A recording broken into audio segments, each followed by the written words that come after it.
لیکن اس کے باوجود امی اور نرمین تقریباً روزانہ رات کو چھپ کر اس کے پاس آتی تھیں اور اس سے باتیں کرتیں، اسے احساس دلاتی وہ بے جان پتھر کی طرح سب سنتی رہتی۔ وہ ہیولا اور سایہ جس کا بھی تھا اسے روزانہ دکھائی دیتا، شاید کوئی پہرا دے رہا تھا اور اس کی نگرانی کر رہا تھا۔ تقریباً 1 ہفتے تک وہ وہیں سڑتی رہی۔ اس کے بال بکھرے ہوئے تھے، چہرہ دھول اور گندگی سے اٹا ہوا تھا، کپڑوں سے بو آ رہی تھی، ہونٹ اور آنکھیں بنجر ہو چکی تھیں۔ جب 7ویں دن وہ آیا، چلو باہر آؤ، وہ سکندر تھا اور اس کا دل چاہا وہیں اس شخص کا گریبان پکڑ کر اسے قتل کر دے۔ وہ اپنی جگہ سے ہلی بھی نہیں اور نہ ہی اس شخص کی طرف دیکھا۔ چلو اٹھو، میں کہہ رہا ہوں۔ وہ اب اسے جھنجھوڑ رہا تھا۔ اس نے پلٹ کر اس شخص کو دیکھا، اس کی آنکھوں میں اس وقت نفرت بڑھ چکی تھی جو وہ دیکھ نہ سکا۔ مجھے یہیں رہنے دو، اسی میں تم لوگوں کی بہتری ہے۔ اس کی آواز دھیمی مگر سرد تھی۔ او چلو تم۔ وہ غصے سے اس کا ہاتھ کھینچنے لگا بنا اس کی دھمکی کی پرواہ کیے۔ اگر میں یہاں سے باہر گئی تو تمہاری زندگی میں طوفان لے کر آؤں گی، پچھتاوے کے لیے بھی تمہارے پاس وقت نہیں ہوگا۔ اس نے نفرت بھری نظر سے سکندر کو دیکھا، وہ بھی اس کی سرخ آنکھوں میں دیکھتا رہا، پھر آنکھیں چٹک کر اس کا ہاتھ پکڑ کر اسے تہہ خانے سے باہر لے آیا۔ اس کی سزا اتنی جلدی کیسے ختم ہو گئی اور تہہ خانے سے اسے اتنی جلدی کیوں نکالا گیا تھا؟ اس سوال کا جواب اسے باہر آ کر ملا تھا۔ آغا جان 2 دن بعد تمہارا اور سکندر کا نکاح کرنا چاہتے ہیں۔ نرمین نے اسے گھر میں داخل ہوتے ہوئے یہی اطلاع دی۔ اس نے کوئی جواب نہیں دیا، ہاں البتہ وہ آغا جان اور سکندر فیروز کی کرم نوازیوں کی وجہ سمجھ رہی تھی۔ تم کچھ بولو نا۔ وہ پھر بھی کچھ نہ بولی اور بیڈ پر جا کر سو گئی۔ پچھلے 1 ہفتے سے وہ جس اذیت میں رہی اس کا اندازہ اس دنیا کا کوئی انسان نہیں کر سکتا۔ وہ اس سب کو برا خواب سمجھ کر جھٹک نہیں سکتی تھی۔ وہ بھیانک حقیقت اب اس کی زندگی کا حصہ بن چکے تھے اور گزرے لمحے آنکھوں کے سامنے چل رہے تھے۔ تھوڑی دیر بعد امی کمرے میں آئیں، نکاح کی بات انہوں نے بھی ریپیٹ کی اور کچھ نصیحتیں بھی کیں، جیسے اب اسے آگے کیا کرنا ہے، کیسے سر جھکا کر گھر کے مردوں کے فیصلوں کو تسلیم کرنا ہے اور کس قدر سنجیدگی سے اپنی ذمہ داریاں نبھانی ہے۔ وہ خاموشی سے انہیں سنتی رہی، بولی کچھ بھی نہیں۔ آج کل ہر جگہ اس کی یہی حالت تھی، وہ خاموشی سے سب سنتی پر بولتی کچھ نہیں۔ کچن میں تائی نے بھی اسے یہی بات کی، اب سدھر جاؤ لڑکی، میری بہو بننے جا رہی ہو اور میں آغا جان کے فیصلے کو مانتے ہوئے تمہیں تسلیم کر رہی ہوں۔ وہ وہاں بھی کچھ نہ بولی اور پانی کی بوتل اٹھا کر واپس آ گئی۔ آغا جان سے اس کا دوبارہ سامنا نہیں ہوا تھا، وہ ان کے سامنے جانا بھی نہیں چاہتی تھی، وہ الیکشن کی وجہ سے کچھ مصروف تھے۔ سکندر اور گھر کے باقی مرد بھی ووٹوں کے لیے جگہ جگہ جلسے کرتے ہوئے نظر آ رہے تھے اور گھر گھر جا کر کیمپین چلا رہے تھے۔ روزانہ بریانی کی سینکڑوں دیگیں گاؤں والوں میں تقسیم کی جا رہی تھیں اور ووٹ بینک بڑھائے جا رہے تھے۔ آغا جان کے مخالف بھی ایک پرانی تگڑی پارٹی کھڑی تھی، اس لیے اس بار انہیں کچھ زیادہ ہی محنت کرنی پڑ رہی تھی اور گھر کی عورتیں سب کچھ بھلا کر نکاح اور شادی کی تیاریوں میں لگی ہوئی تھیں۔ کوئی شاپنگ کر رہا تھا، کوئی گھر کو سجا رہا تھا اور وہ بنا کسی کی طرف توجہ دیے سب کچھ خاموشی سے دیکھ رہی تھی۔ جس دن امی اور تائی اسے شاپنگ کے لیے لے کر گئیں، اس دن بھی وہ خاموش رہی، یہاں تک کے لیے اس کے کپڑے بھی نرمین اور صوبیہ بھابی نے پسند کیے۔ اس نے اپنی کوئی پسند ناپسند نہیں بتائی۔ کوئی اس کے ماتھے پر جھومر لگا کر دیکھ رہا تھا تو کوئی گلے میں ہار اور کوئی سر پر دوپٹے رکھ رکھ کر چیک کر رہا تھا۔ وہ خود کو وقت پر چھوڑ چکی تھی اور اپنے وقت کا انتظار کر رہی تھی۔ انہیں وہاں سے گھر لے جانے کے لیے سکندر آیا تھا۔ اس نے ایک نظر اٹھا کر بھی انہیں نہیں دیکھا، لیکن اس کی نظروں کو محسوس کر سکتی تھی۔ جب وہ سیڑھیوں سے اپنے کمرے کی طرف جا رہی تھی تو سکندر نے اس کا ہاتھ پکڑ لیا۔ اس نے پلٹ کر اس کی آنکھوں میں دیکھا۔ بہت غرور تھا اس کی آنکھوں میں، جیسے کچھ جیت جانے کے بعد ہوتی ہے۔ تو کیا کہا تھا تم نے کہ تم مجھ سے کبھی شادی نہیں کرو گی؟ اس کی آواز طنز میں ڈوبی ہوئی تھی اور چہرے پر فاتحانہ مسکراہٹ تھی۔ دیکھ لو عشرت جمال، تم ہار گئیں۔ اس نے ہونٹ بھینچ لیے جیسے برداشت کرنے کی کوشش کر رہی ہو۔ بس 2 دن اور پھر تم میری ملکیت ہوگی۔ وہ اس کا ہاتھ پکڑے کھڑا تھا۔ بے اختیار اس کی نظر اس کے ہاتھ کی طرف گئی جہاں سفید پٹی بندھی ہوئی تھی۔ لگتا تھا کوئی زخم ہے۔ یہ پٹی اس نے کچھ روز قبل جب وہ اسے تہخانے سے نکالنے آیا تھا تب بھی دیکھی تھی۔ کیمپین کے دوران شاید اس کی کسی سے لڑائی ہوئی ہو۔ وہ اکثر ایسے جھگڑے کرتا رہتا تھا۔ وہ اس سے اپنا ہاتھ چھڑا کر اوپر کمرے میں چلی آئی۔ اس کا ذہن ویران تھا۔ وہ خشک آنکھوں سے سب کچھ دیکھ رہی تھی۔ کوئی نہیں جانتا تھا اس کے دل میں کیا چل رہا ہے۔ نکاح کی رسم گھر کے ہال میں رکھی گئی تھی اور وہ نکاح کی رات تھی۔ دور دراز کے بہت سارے رشتہ دار جمع ہو چکے تھے۔ کچھ مہمان گیسٹ روم میں بھی تھے۔ موقع کا فائدہ اٹھانے کے لیے آغا جان نے گاؤں کے بہت سے لوگوں کو دعوت دی تھی۔ ایک سیاستدان ہمیشہ سیاسی سوچ رکھتا ہے۔ گھر کو چاروں طرف پھولوں اور روشنیوں سے سجایا گیا تھا۔ وہ ان کے لاڈلے پوتے کا نکاح تھا جسے وہ یادگار بنانا چاہتے تھے۔ کھانے پینے کا بھی وسیع انتظام تھا۔ وہ صبح سے اپنے کمرے میں پڑی تھی اور اس نے کسی سے بات تک نہیں کی۔ نرمین اور صوبیہ بھابھی بھی کئی چکر لگا چکی تھیں اس کے کمرے کی، اور امی بھی وہیں بیٹھ کر اسے نصیحتیں کرتی رہیں۔ اس کے ہاتھ میں مہندی کسی رشتہ دار لڑکی نے لگائی۔ وہ خاموشی سے سب کچھ ہوتا دیکھ رہی تھی۔ اس لڑکی نے مہندی سے اس کی ہتھیلی پر اس شخص کا نام بھی لکھ دیا جس سے وہ انتہا کی نفرت کرتی تھی۔ اس کا میک اپ بھی کچھ لڑکیوں نے کیا تھا۔ نرمین اس کے پاس بیٹھی رہی۔ نیچے سے بہت شور آ رہا تھا۔ لگتا تھا مہمان سارے آ چکے ہیں۔ نکاح کا وقت 10 بجے کا تھا۔ نکاح سے آدھا گھنٹہ پہلے ہی اسے لال عروسی جوڑا پہنا کر تیار کیا گیا تھا۔ اس کے اوپر ڈھیر ساری جویلری بھی لاد دی گئی تھی۔ آخر میں ایک بڑے سائز کا لال کام والا دوپٹہ بھی اس کے سر پر رکھ دیا گیا تھا۔ وہ پوری طرح تیار ہو چکی تھی۔ صوبیہ بھابھی انہیں بلانے آئی تھیں۔ مولوی صاحب آ چکے ہیں، جلدی جلدی نیچے آ جاؤ۔ ساری لڑکیاں بھاگ کر نیچے چلی گئیں۔ نرمین نے اس کا ہاتھ پکڑا، اسے وہاں سے اٹھایا اور اسے باہر لے جانے لگی۔ دروازے کے پاس آ کر نرمین نے رک کر اس سے کہا، جو ہو چکا ہے اسے بھول جاؤ، اب ایک نئی زندگی شروع کرو۔ نرمین نے اس کا ہاتھ پکڑ کر محبت سے کہا تھا، اور اس کی آنکھوں کے سامنے تہخانے کا تاریک کمرہ گھومنے لگا۔ وہاں کے کیڑے مکوڑے، تم اپنی زندگی کے ساتھ سمجھوتا کر لو جیسے باقی سب کر رہے ہیں۔ یہی تمہاری زندگی ہے، یہی تمہارا گھر ہے۔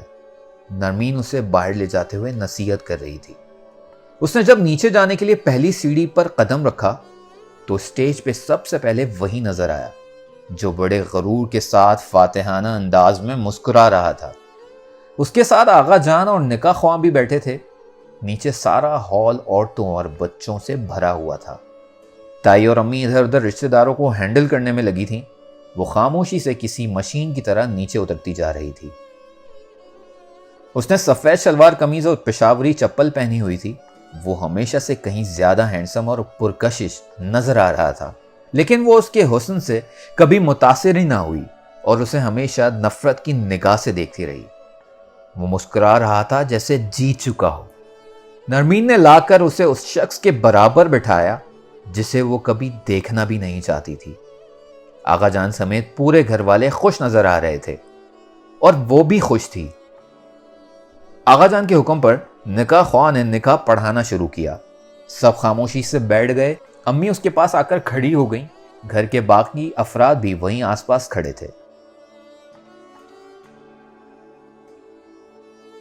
سکندر نے نکاح کے لیے نماز والی ٹوپی بھی پہن لی اور ایسے اکڑ کر بیٹھا تھا جیسے کوئی قلعہ فتح کر رہا ہو۔ قبولیت کے وقت بھی اس نے خوشی خوشی قبولیت کے لیے ہاں کیا اور دستخط بھی اسی خوشی سے کیے۔ اس سے نمٹ کر نکاح خواہ اس کی طرف متوجہ ہوا۔ بی بی عشرت جمال، آپ کا نکاح سکندر فیروز والفیروز سلطان سے حق مہر بالعوض 10 لاکھ قرار پایا ہے، کیا آپ کو یہ نکاح قبول ہے؟ اس نے آنکھیں کرب سے بھینچ لیں اور سر اٹھا کر اعتماد سے مولوی صاحب کی طرف دیکھا۔ جی نہیں۔ جی کیا فرمایا آپ نے؟ نکاح خواہ نے حیرت سے اسے دیکھا۔ میں نے کہا جی نہیں، مجھے یہ نکاح قبول نہیں۔ بنا ڈر خوف اور اعتماد سے کہے گئے اس جملے نے پورے گھر پر قیامت توڑ دی۔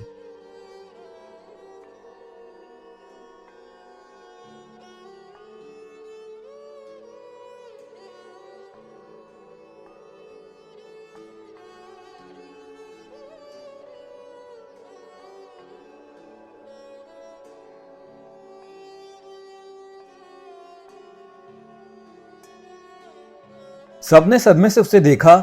آغا جان اور سکندر کی مسکراہٹ الگ غائب ہو چکی تھی۔ سبھی رشتہ دار مہمان منہ کھولے ایک دوسرے کو دیکھ رہے تھے۔ مولوی صاحب نے ایک بار پھر اپنا جملہ دہرایا۔ اس نے بنا کسی ڈر و خوف کے اس بار بھی نہیں کہا۔ ساریہ بیگم اور عظما تائی آگے بڑھیں۔ کیا بکواس کر رہی ہو؟ ہوش میں تو ہو؟ سعدیہ اس کے پاس آ کر سرگوشی میں کہنے لگی۔ جی، میں اپنے پورے ہوش و حواس میں یہ کہہ رہی ہوں، اس کے اعتماد میں کوئی کمی نہ آئی۔ آغا جان اور سکندر دونوں غصے سے کھڑے ہوئے۔ ماحول یکدم سنجیدہ ہو چکا تھا اور معاملہ انتہائی سنگین۔ کیا بکواس کر رہی ہو؟ ہاں بولو۔ سکندر نے اس کا بازو پکڑ کر جھنجھوڑا۔ ہاتھ چھوڑو میرا، میری مرضی میں نکاح کروں یا نہ کروں، تم کون ہوتے ہو مجھ پہ حکم چلانے والے؟ یہ اختیار مجھے اللہ نے دیا ہے۔ آج وہ سب کے سامنے اسی ٹیون میں بات کر رہی تھی، بنا آغا جان اور تایا جان کے کسی خوف کا سوچ کر۔ سعدیہ بیگم نے اسے 2 تھپڑ مارے اور غصے سے اسے کہتی رہیں، نکاح کے لیے ہاں کر دو، لیکن اس کا جواب تھا کبھی نہیں۔ اللہ کے واسطے ہاں کر دو۔ اب سعدیہ بیگم روتے روتے اس کے سامنے ہاتھ جوڑ رہی تھیں، لیکن اس کا جواب نہیں بدلا۔ آغا جان شرمندگی سے مہمانوں کی طرف دیکھ رہے تھے جو سرگوشیوں میں ہزاروں باتیں کر رہے تھے۔ سکندر الگ غصے اور شرمندگی کے احساس سے لال ہو چکا تھا۔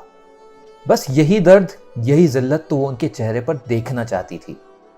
کوئی نہیں جانتا تھا اسے آغا جان اور سکندر کو اس حال میں دیکھ کر کتنا سکون آ رہا تھا۔ تماشا بند کرو اور ہاں کہہ دو۔ اب تائی بھی میدان میں آ گئیں، لیکن وہ ٹس سے مس نہ ہوئی۔ آغا جان شرمندگی کے مارے کچھ بول نہیں پا رہے تھے، لیکن اتنا وہ جانتی تھی وہ اسے قتل کر دینا چاہتے ہیں، اور اتنے لوگوں کے سامنے وہ یہ بھی نہیں کر پا رہے تھے۔ سعدیہ بیگم کافی دیر تک اس کی منتیں کرتی رہیں، روتی رہیں، اسے بد دعائیں دیتی رہیں، لیکن اس نے اپنا فیصلہ نہیں بدلا۔ یہاں تک کہ نکاح خواہ نے آخری بار دہرایا، کیا آپ کو یہ نکاح قبول ہے؟ بالکل نہیں۔ سکندر نے غصے سے ٹوپی اتار کر پھینک دی اور وہاں سے چلا گیا۔ وہ بھی پیچھے پیچھے سعدیہ بیگم کو روتے چھوڑ کر وہاں سے چلی آئی۔ وہ اندازہ کر سکتی تھی کہ نیچے کتنا بڑا طوفان آیا تھا، لیکن وہ اس طوفان سے نکل کر سکون سے چھت پر آ کر بیٹھ گئی۔ دوپٹے کے ساتھ ساتھ اس نے چوڑیاں اور جویلری بھی اتار کر وہیں پھینک دی۔ وہ جو کر کے آئی تھی اس کے نتائج سے واقف ہونے کے باوجود وہ آغا جان اور سکندر کی ذلت کا سوچ سوچ کر خوش ہو رہی تھی۔ ایک ایک کر کے سارے مہمان چلے گئے اور وہ وہیں بیٹھی رہی، یہاں تک کہ 3 گھنٹے گزر گئے۔ رات کے 1 بجے وہ اس کے پاس آیا تھا، جس کے بارے میں اسے یقین تھا کہ وہ آئے گا ضرور۔ اس نے آتے ہی اس کا ہاتھ پکڑ کر اسے گھسیٹ کر کھڑا کیا۔ کیوں کیا تو نے ایسا؟ وہ غصے سے دھاڑا اور وہ سکون سے اسے دیکھتی رہی۔ اس کے ہاتھ میں پسٹل بھی تھا، شاید وہ اسے مارنے آیا تھا۔ اتنا تو وہ جانتی تھی، اس کے بعد اسے اب زندہ تو نہیں رہنے دیا جائے گا۔ میں نے تم سے پہلے کہا تھا نا، میں تم سے کبھی شادی نہیں کروں گی۔ اس نے غصے سے ٹیبل کو لات مار دی۔ وہ شیشے کا ٹیبل ٹکڑے ٹکڑے ہو گیا۔ میں تمہیں جان سے مار دوں گا، اس نے غصے سے پسٹل آگے کیا۔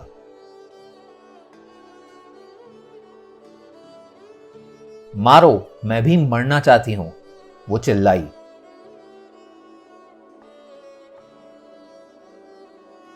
وہ اس کے ماتھے پر پسٹل تانے کھڑا تھا اور اسے خونخوار نظروں سے دیکھ رہا تھا۔ میں سچ میں گولی چلا دوں گا۔ تو چلاؤ گولی، مجھے مرنے کا ڈر نہیں ہے۔ تم لوگ ہمیشہ عورتوں کو غلام سمجھتے ہو، جیسے چاہیں ان کی زندگی کے فیصلے کریں۔ جو حقوق مذہب نے دیے، تم لوگ کون ہوتے ہو وہ حقوق چھیننے والے؟ کم سے کم میں نے تمہارے اور آغا جان کے غلط فیصلوں کے آگے سر نہیں جھکایا۔ تم ہار گئے مجھ سے سکندر فیروز۔ بکواس بند کرو، میری غیرت کو مت چیلنج کرو، نہیں تو سر توڑ دوں گا تمہارا۔ وہ اب جنونی ہو چکا تھا۔ تب تمہاری غیرت کہاں تھی جب میں نے تہہ خانے میں تہہ خانے میں اتنے دن تک سڑتی رہی؟ وہ زور سے چلائی۔ چلاؤ مت میرے سامنے، میں مذاق نہیں کر رہا، گولی چلا دوں گا۔ سکندر نے پسٹل اس کے ماتھے کے اور قریب کیا۔ اس نے پسٹل اس کے ہاتھ سے چھین لیا اور پسٹل کا رخ موڑ کر اس کی طرف کر دیا۔ تم ایک بزدل مرد ہو، گولی چلانے سے ڈرتے ہو۔ تم ایک بزدل مرد ہو، گولی چلانے سے بھی ڈرتے ہو۔ وہ پسٹل کو مضبوطی سے پکڑ کر اس کی طرف نشانہ لگا کر کھڑی تھی۔ پسٹل واپس کرو، یہ کھلونا نہیں ہے۔ وہ دھاڑا۔ نہیں، آج میں گولی چلاؤں گی۔ تم مجھ پہ گولی چلاؤ گی؟ اس نے بے یقینی سے اس کی طرف دیکھا۔ نہیں، میں خود پہ چلاؤں گی۔ اس نے پسٹل کا رخ اب اپنی طرف کر لیا۔ سکندر کی آنکھیں پھیل گئیں۔ تاکہ تم دیکھ لو میں تم سے کتنی نفرت کرتی ہوں۔ سکندر نے کچھ صدمے سے اسے دیکھا تھا۔ بے وقوف لڑکی، یہ پسٹل لوڈ ہے۔ وہ زور سے چلایا۔ وہ ٹریگر پر ہاتھ رکھ چکی تھی۔ سکندر جم لگا کر اس تک پہنچا اور اس کے ہاتھ پکڑ لیے۔ چھوڑو مجھے، وہ چلائی۔ پاگل لڑکی، پسٹل ادھر دو مجھے۔ تم مجھے مارنا چاہتے تھے نا، اب میں خود کو مارنا چاہتی ہوں۔ وہ دونوں ہاتھا پائی کر رہے تھے۔ سکندر اس کے ہاتھ سے پسٹل چھیننے کی کوشش کر رہا تھا۔ کہا نا پسٹل دو مجھے، کوئی کچھ نہیں کہے گا تمہیں۔ اسی ہاتھا پائی میں ایک زوردار فائر کی آواز گونجی۔ دونوں کے ہاتھ ڈھیلے پڑ گئے۔ گولی چل چکی تھی۔ اس نے عشرت کو گرتے دیکھا۔ پسٹل چھوٹ کر اس کے ہاتھ سے گر گئی۔ وہ منہ کھول کر فرش پر گر رہی تھی جب اس نے اپنے دونوں ہاتھوں سے اسے سنبھال لیا۔ گولی اس کی ٹانگ پر لگی تھی جہاں سے بری طرح خون بہ رہا تھا اور وہ خود بے ہوش ہو چکی تھی۔ اس نے جیب سے رومال نکال کر اس کی ٹانگ پر باندھ دیا اور اسے اٹھا کر اندر لے جانے لگا۔ گولی اس کی ٹانگ کو چھو کر نکلی تھی، اس لیے زیادہ کوئی مسئلے والی بات نہ بنی۔ وہ بس ایک ہی دن ہاسپٹل میں رہی اور اگلے دن تھوڑی بہت لنگڑاتی ہوئی ڈسچارج ہو کر گھر آ گئی۔ ہاسپٹل میں اس کے پاس صرف امی اور نرمین تھی اور کوئی نہیں آیا اس کے پاس۔ نہیں تب اسے کوئی دیکھنے کے لیے آیا جب وہ گھر آئی۔ کسی کو اس کی تکلیف سے فرق نہیں پڑتا تھا، لیکن گھر آ کر جو اس پر بھیانک انکشاف ہوا، اس نے اس کے پیروں تلے زمین نکال لی۔ آغا جان انہیں گھر سے نکالنے کا فیصلہ کر چکے تھے اور یہ فیصلہ ان کے گھر میں قدم رکھتے ہی آغا جان نے غصے سے سنایا۔ سعدیہ، اپنا سامان اٹھاؤ اور اپنی دونوں بیٹیوں کو لے کر نکل جاؤ یہاں سے۔ یہ فیصلہ آغا جان نے سب کی موجودگی میں سنایا تھا۔ وہ نکاح والی بات دل میں لیے کھڑے تھے اور اب بھولے نہیں تھے۔ 2 دن وہ اس کے ہاسپٹل میں رہنے کی وجہ سے خاموش رہے۔ آغا جان، یہ آپ کیا کہہ رہے ہیں؟ امی روتے ہوئے ان کے پاس گئیں۔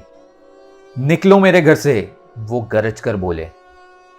آغا جان، ہم کہاں جائیں گے؟ خدا کے لیے ایسا غضب نہ کریں۔ سعدیہ کے آنسوں کی رفتار اب بڑھ چکی تھی۔